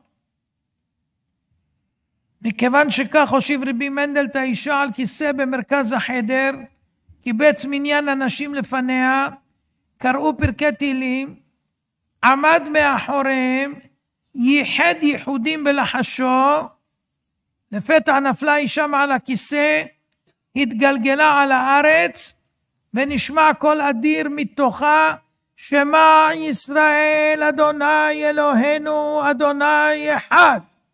כל העיר סטוצ'ין נרעדה לשם הקריאה, ואז פקעה ציפורן זרת ידה האחת, החלון נופץ, הדיבוק פרח למקומו בעולם העליון, והאישה שבה לאיתנה. נורא היה מצבה של אותה אישה שדרדרה את בעלה, והעביר אותו מלימוד תורה להבלי העולם השפל. אשריהן הנשים המשכילות שמעלות את בעליהן על דרך המלך, תומכות ומעודדות בלימוד התורה ומעמיקות האחיזה בתורה הקדושה, ומשגיחות על הבנים שלא יסתכלו במחשבים, פלאפונים ולא חברים רעים, רק סביב הקדושה. ואז אפשר יהיה להגיד עליהם באמת, אשת חיל מי ימצא, ורחוק מפנינים, ורחוק מפנינים, לא יודעים את ההמשך. הם לא אומרים לאישה. אומרים, מה אומרים? אז תגידו מכרע. רחוק מפנינים. כמה פנינים שתשים על אישה והכל אפס אפסים, לעומת אשת חיל מי ימצא. זה אשת חיל, מה שלמדנו. אז אני אראה לכם היום עוד אשת חיל. אתה מוכן? כן. היום זה יום הולדתה. בבקשה. מרגש. זה יהיה הסיפור האחרון. אתם יודעים, הזכרנו את רבי עקיבא. רבי עקיבא, בתחילתו הוא היה עם הארץ. רחל, ביתו של כלבא שבוע, החליטה לקחת לחתונה דווקא את רועי הצאן של אביה. כמובן ששוד ושבר נפל בביתו של כלבא שבוע, אחד מעשירי ירושלים, והוא כמובן ניסה להניא אותה, זה לא עזר, היא התעקשה שהיא רוצה להתחתן דווקא עם עקיבא, ואחרי כן הוא הדיר אותה מנכסיו, והם יצאו החוצה, הם התחתנו, והם חיו בעניות גדולה, היו ישנים על קש ומתכסים בקש. עקיבא היה מבטיח לה, רחל, הגיע עוד זמן שאני אתן לך מטבע של ירושלים של זהב. וכך הם ממשיכים בעניות ובדוחה, כי עזבה בית מלכים, בית של אחד מעשירי ירושלים, היא מוותרת על הכל. כי היא מאמינה שהאיש הזה, שהוא עם הארץ, יש לו מידות טובות, ועם מידות טובות כאלה אפשר לבנות. מתחתנת, נולד להם ילד, מגיע הגיל שצריך לקחת אותו לתלמוד תורה, ואז רחל שולחת את עקיבא עם הבן לתלמוד תורה, ושם כשהוא לוקח אותו, הוא לא יודע שום דבר, והוא מתחיל ללמוד עם הבן א' ב', את ההתחלה, את היסודות, ופתאום התחילה נפשו לחשוק בתורה, והבא לתאר מסייעין לו. ובאחת הפעמים שהוא הולך, הוא רואה דבר מתמיע, הוא רואה טיפות של מים שנופלות על סלע, ובמקום שהטיפה נופלת יש חור. והוא עומד משתומם ואומר,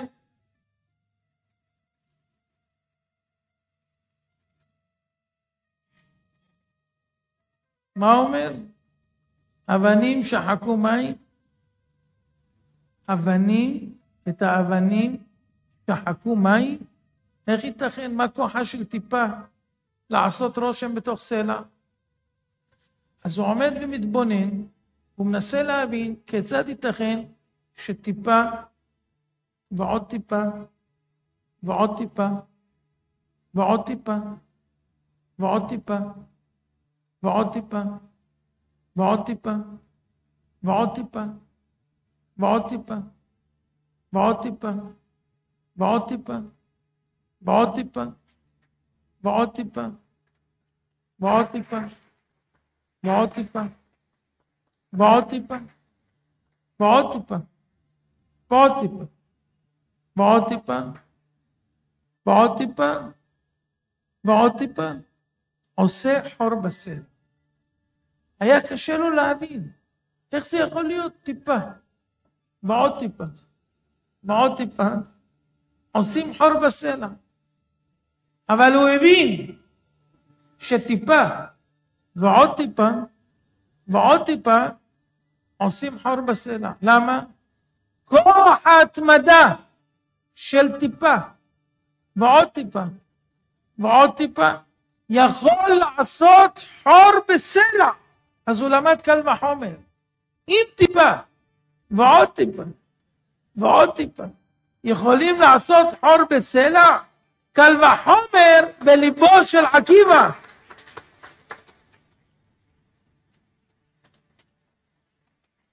ואז הוא מבין שללמוד אפילו מעט, אבל בקביעות, כמו שאמרנו, טיפה ועוד טיפה.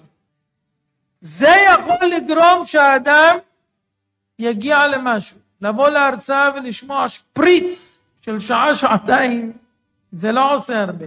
אבל קביעות של תורה כל הזמן, זה עושה.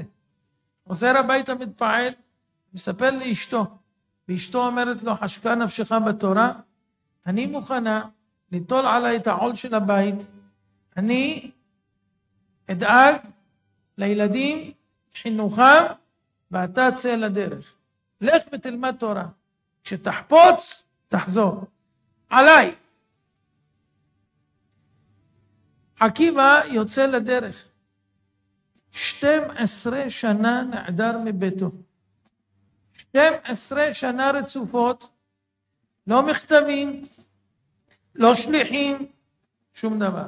ואתם תארים לכם, בת של אחד מעשירי ירושלים, כמה שליחים שלח לאביה ואימה, בשביל להניע אותה, ולומר לה, ראי, זה עם הארץ, איזה מידות טובות, הזניח אותך, עזב אותך, השאיר אותך כאלמנה ובנייך יתומים, הלך, לא שליח, לא שלום, לא מכתב, לא כלום, 12 שנה, זה תורה, ככה לומדים? היא מתעקשת בשלה. אחרי 12 שנה הוא חוזר לביתו, וכשהוא נכנס יהודים יקרים לחצר, הוא שומע רשע שאומר לאשתו, את רואה? בעלך עם הארץ, עזב אותך, הפסדת תורייך, הפסדת משפחה, הפסדת כסף וכבוד, את חיה בדוחק ובעוני, מה יש לך מזה? עזביו. הוא גומר, ושומע עקיבא, שאשתו עונה לאותו רשע ואומרת, לו היה שומע לי, היה הולך עוד 12 שנה. הוא שמע, הסתובב והלך. עוד 12 שנה. לא נכנס, לא אמר לה שלום עליכם, לא נתן סתירה לחיסול חשבונות לרשע, שום דבר.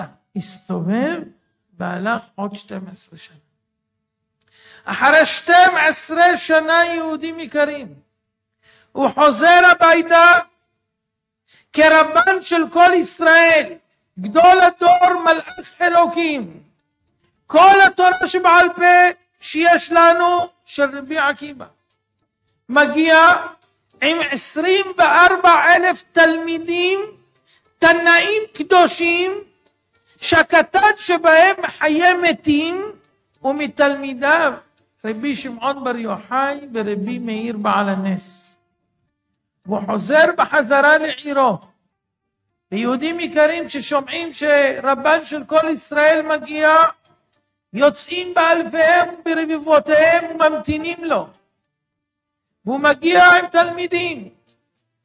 הישיבה הכי גדולה שהייתה אי פעם. תנאים קדושים. הוא מגיע, ושתבינו מה הייתה מדרגתו של רבי עקיבא באותה שעה. כשעלה משה למרום, וראה את הקדוש ברוך הוא כותר כתרים על קוצו של יוד, שאל אותו, למה זה לך? אמר לו, עתיד להיות עקיבא בן יוסף, שידרוש תילי תילים של הלכות על קוצו של יוד. ואז, יהודים יקרים, באותה שעה, אומר משה רבנו לקדוש ברוך הוא, אם יש לך אדם גדול כזה בעולם, למה אתה נותן תורה על ידי? מבין משה רבנו שרבי עקיבא ראוי יותר ממנו ליתן את התורה על ידו לישראל. אז שנבין, אם משה רבנו מבין שרבי עקיבא ראוי יותר ממנו ליתן תורה לישראל, מי היה רבי עקיבא? ואכן, משה רבנו זכה רק ל-49 שערים, ורבי עקיבא זכה לשער ה-50. זה רבי עקיבא, ורבי עקיבא חוזר, בין כל ההמונים ממתינה לו אישה צנומה, קטנה, רדופה, בשנות סבל רבות, בזיונות וחרפות, ועוני, ממתינה לו בין כל הקהל. והיא נדחפת, מספרת הגמרא, ודוחים אותה הצידה ואומרים לה, זה לא מקום לנשים. והיא מתאמצת, והוא לא שכח אותה. בין כל הקהל, בין כל הקהל יהודים יקרים, הוא מבחין בה, הוא מסמן בידיו לאנשים שלפניו לפנות מקום. הייתם צריכים לראות זאת כקריעת ים סוף, כולם זזים הצידה, יש שביל, בקצהו עומדת אישה קטנה וצנומה, שהמתינה לבעלה 24 שנה. מתקרב אליה וכולם שואלים מי זאת, מי זאת, מי זאת. עד שהוא עומד לידה, וכולם שומעים משפט היסטורי קצר. כל התורה שלי ושלכם שלה היא. אתם תארים לכם דבר כזה, יהודים יקרים? כל התורה שרבי שמעון בר יוחאי, רבי מאיר וכל התלמידים, ורבי עקיבא, מאז ועד סוף הדורות, כל זה התורה של האישה הזאת שהמתינה לבעלה בנאמנות 24 שנה. יהודים יקרים, אני אומר לכם הערב דבר, כל החזרה בתשובה שלי ושלכם, של אשתי, 22 שנה.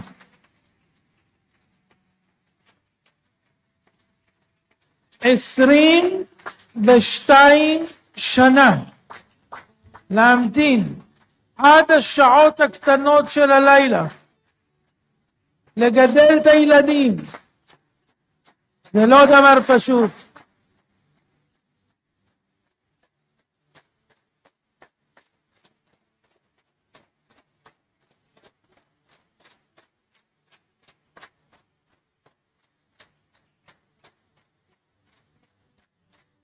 אני אומר בכל יום שישי, אשת חיל מי ימצא. ביום אני רוצה להגיד רק כמה שורות. אשת חיל מי ימצא, ורחוק מפנינים מכרה. בטח בה לב בעלה, שלל לא יחסר. גמלת הוא טוב ולא רע כל ימי חייה. כפה פרסה לעני, בידיה שנחה לאביון. קמו בניה וישרוה, בעלה ויהללה.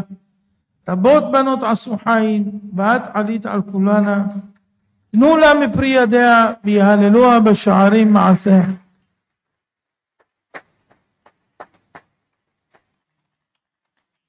כן, זה היה הערב של הנשים.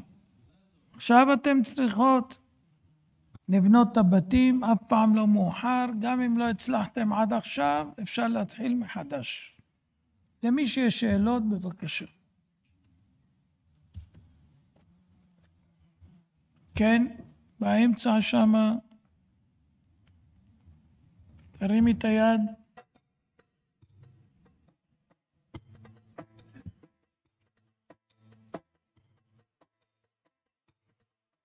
ערב טוב, כבוד הרב.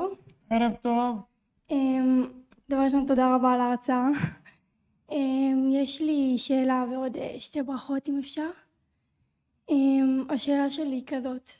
השאלה שלי היא כאילו, אם בימינו רבני השקר יודעים שהם רבני השקר, או שהם חושבים שהם רבני אמת ובאמת הם רבני שקר? כאילו, הבנת את ה... הבנתי, מי שמשקר יודע שהוא משקר. אוקיי. עכשיו אפשר ברכה לרפואה לסול בצרה? אסתר בצרה, סול בצרה. סול בצרה, כן. רפואה שלמה. אמן. ואתה יכול לברך אותי בבקשה. תזכי לעלות ביראת שמיים, בצניעות, בקדושה, ולמצוא זיווג הגון בזמנו ובעתו. אמן, תודה רבה. כן, שאלה נוספת. כן, הנה הבחור פה, כאן מאחוריך.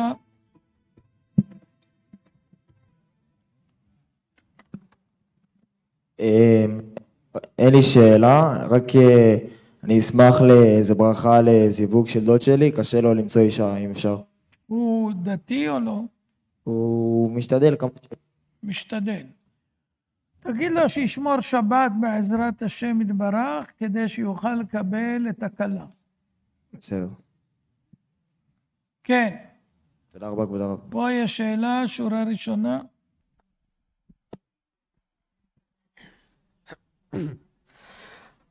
ערב טוב, כבוד הרב. ערב טוב. רציתי לשאול, האם הריסוסים של הכימטרייל, האם זה גורם לבעיות עור אצל אנשים? אני לא יודע בדיוק את ההשלכות ספציפית, אבל אני יודע שזה מיועד, פשוט הנה מיועד והנה. לקלקל לאנשים את החיים, לקצר אותם ולקלקל גם את הפירות והירקות שיצמחו מן האדמה שמלאה מתכות. וגם שמתי לב שמאוד השתנה הקיץ, שכבר אין את הלחות שאנחנו מכירים, כל הזמן יש רוחות משונות, והחום מורגש בצורה אחרת. מדינת ישראל ידועה כמומחית גדולה בהורדת גשמים בצורה לא טבעית. והנה יורד גשם היום באמצע אוגוסט וכו' וכו'. היום פועלים נגד הטבע, עושים שריפות בכל העולם, ולא אכפת להם שנשרפים אנשים וילדים גם כן, כמו במאווי. מאווי הוואי. ששם רואים במפורש איך עם קרני לייזר שורפים במדויק קבוצת בתים גדולה ולא פוגעים בעצים. והבתי השירים גם לא נפגעו. כן, כי זה שייך לביל גייטס. בילי עד בילי. וגם לווינפרי, יש שם איזה אחת ווינפרי שהיא עשירה, ויש עוד כמה שם עשירים, ועכשיו הם אמרו שיבנו שם רק מגדלים גדולים והכל, וזה הייתה התוכנית. הורגים אנשים, לוקחים להם את הרכוש, זה התוכנית, לעשות בכל העולם. אז מה שאמרתי על הקיץ זה חלק מהריסוסים, נכון? גם. או שאיזה עוד שיטות יש להם להשפיע על מזג אוויר? תשמע בווירוס טבעי ושם תדע. אני מקשיב לווירוס טבעי 3 שנים מאז הקורונה. אשריך, אז אתה חכם גדול, אתה חכם גדול. תודה. ועוד דבר, רציתי לברך את אשתי. מגיע לה. מה שמה? אסתר בת אברהם. אסתר בת אברהם, תזכה לכל טובה וברכה, אמן. תודה. כן, שאלה נוספת. כן, כן הבחור פה.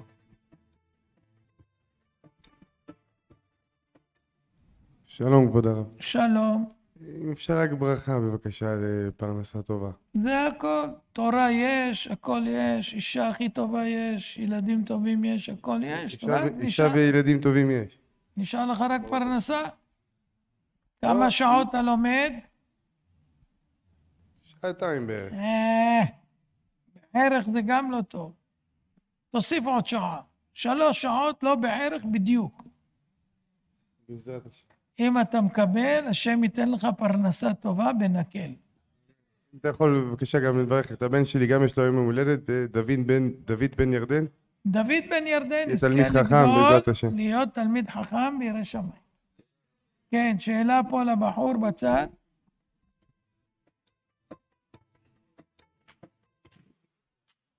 ערב טוב, כבוד הרב. ערב טוב. אני היום, לא רק היום, כמה פעמים,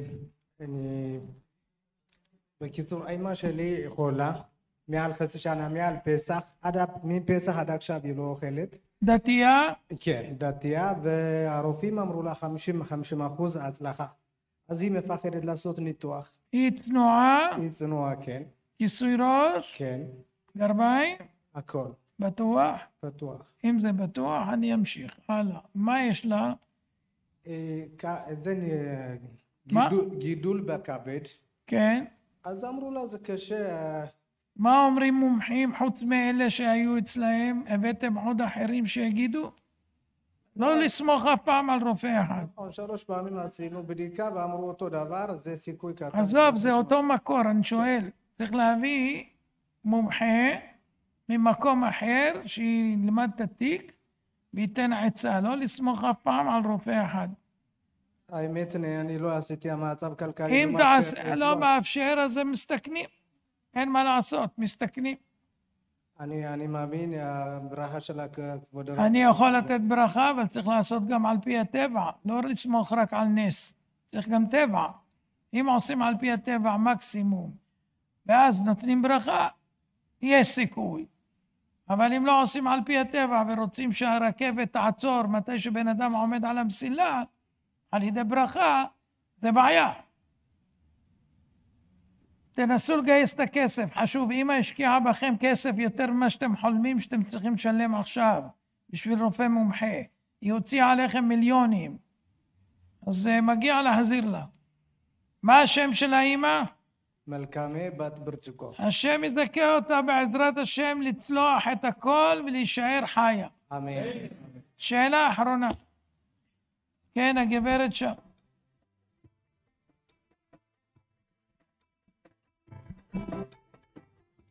שלום כבוד הרב, אני נורא מתרגשת לראות אותך קודם כל ככה במציאות, וקודם כל אני רוצה להגיד לך תודה רבה שאתה נתת חיזוקים לי ולכל המשפחה שלי לא להתחסן, זה קודם כל. ברוך השם.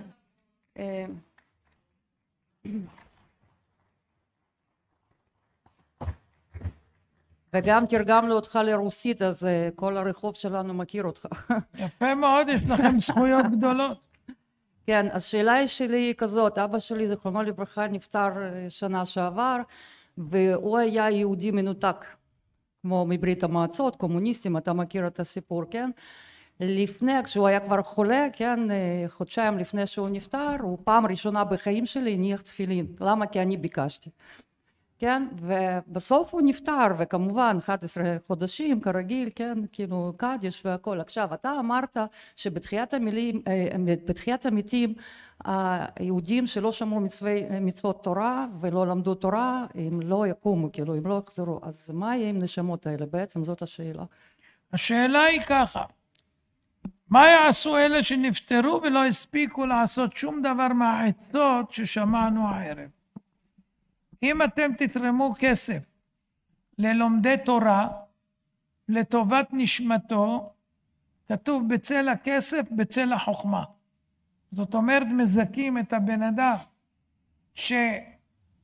שנתמכו לומדי תורה על ידי הכסף שלו, או אלה שנתנו למענו לטובתו, אז הוא יזכה לקום. אבל זה צריך באופן קבוע לתמוך באיזה כולל, או באיזה אברך לקחת אותו פרויקט, שהוא יישב וילמד, אז כל התורה שהוא לומד שייכת גם לאבא המנוח. ואז יכולים להוציא אותו גם מגיהנום ולהעלות אותו למעלה, וגם להקים אותו בתחיית המתים. לכן כתוב, עץ חיים היא למחזיקים בה, ותומכיה מאושר. מי שמחזיק תורה, ומעמיד תורה הוא מאושר. וכתוב ברוך האיש אשר יקים את דברי התורה הזו ואמר כל העם אמן. כתוב ארור האיש אשר לא יקים את דברי התורה הזאת וענו כל העם אמן. זאת אומרת, צריך לדעת, יש מוצא גם לאחר מיתה, אבל זה תלוי אם עושים. יש עוד עצה, לעשות הרצאה, ואז אם אנשים חוזרים בתשובה, ממילא הם לומדים תורה, וכל התורה ולא רק התורה, וכל המצוות שלהם שייכות לטובת הנשמה שעשו את ההרצאה לטובתה. אני מודה לכם על ההקשבה, אני מודה לכם על ההגעה, ואני מצטער על אלה שקראו את המודעות במשך כל התקופה, וזה תמיד פה בחיפה שיש קוראי מודעות, אבל בראש השנה הקדוש ברוך הוא עובר על החשבון של כל אחד ומסדר אותו בהתאם.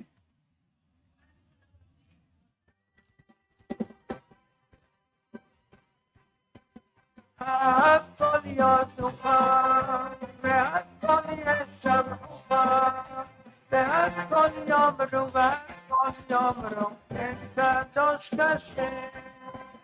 הכל יודעך והכל ישבחך והכל יאמרו והכל יאמרו כן קדוש כשם. הכל יודעך והכל ישבחוך והכל יאמרו אין קדוש כשם. הכל יודעך והכל ישבחוך והכל יאמרו אין קדוש כשם.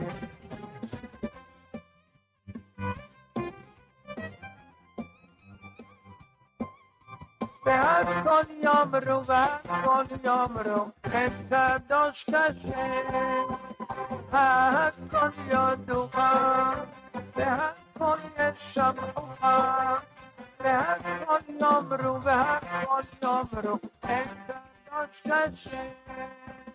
הכל יודעך והכל ישבחוך והכל יאמרו אין קדוש כשם. הכל יודעך והכל ישבחוך והכל יאמרו אין קדוש כשם.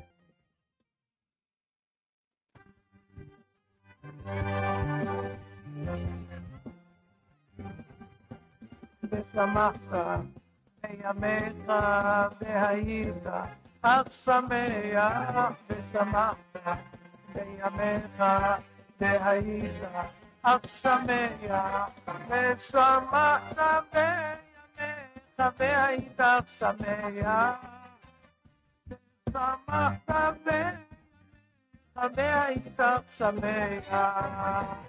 ושמחת בימיך והיית אך שמח. ושמחת בימיך והיית אך שמח.